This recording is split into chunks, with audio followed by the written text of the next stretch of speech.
Okay, the first thing you've got to do when creating a time-lapse is to work out the exposure. So you take a photo first. I'll just show you the settings I was using that night. So I had everything on manual. I was using half a second, f4.5, ISO 400. This will vary depending on where you are in the city.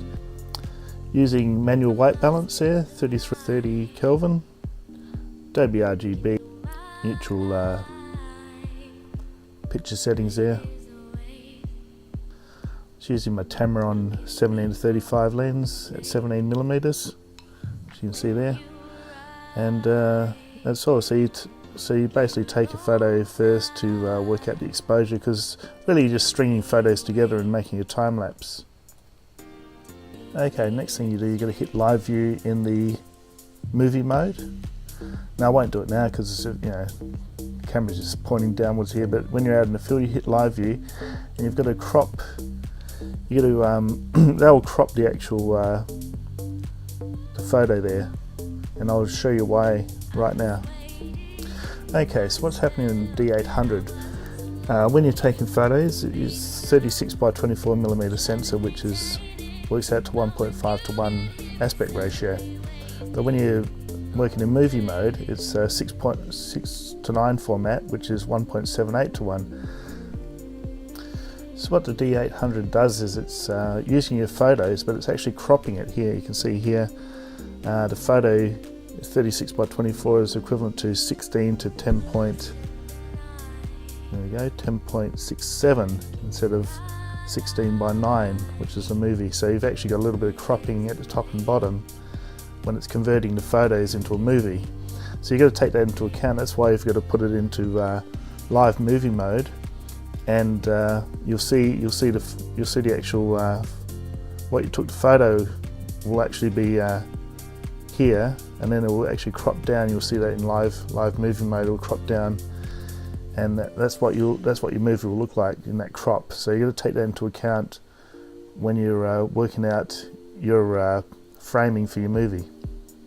So the D800 does all the maths for you for the time lapse, but if you want to work it out manually, this is how you do it. So I've got here, I'm aiming on getting about a 10-second time lapse, which works out to 250 frames at 25 frames per second. Now if you're in North America and you're shooting at 30 frames a second, that's going to be 300 frames. So for a shooting time of 4 minutes, that equals 240 frames, because it's 240 seconds and my interval is 1 second.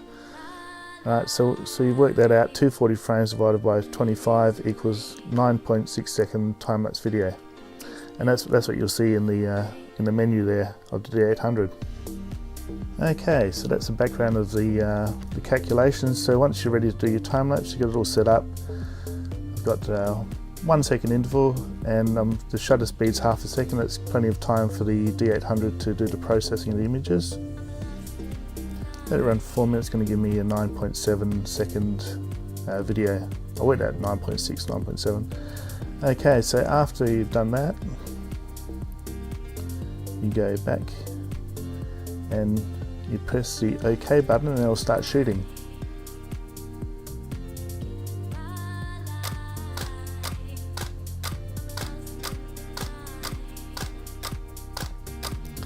Okay, I'll cancel that.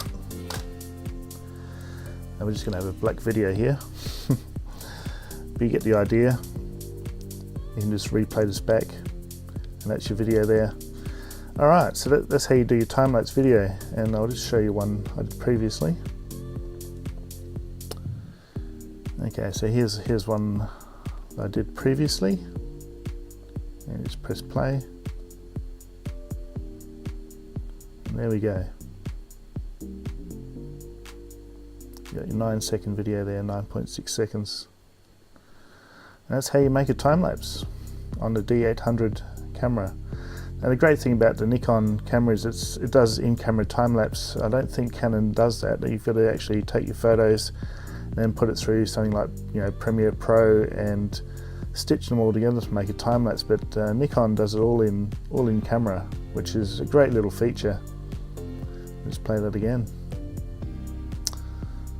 So there we go, guys. Like the video, give it a thumbs up.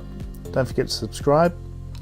Hit the bell button to get notifications. Hit the like button share around, and I'll see you next video. Okay, bye.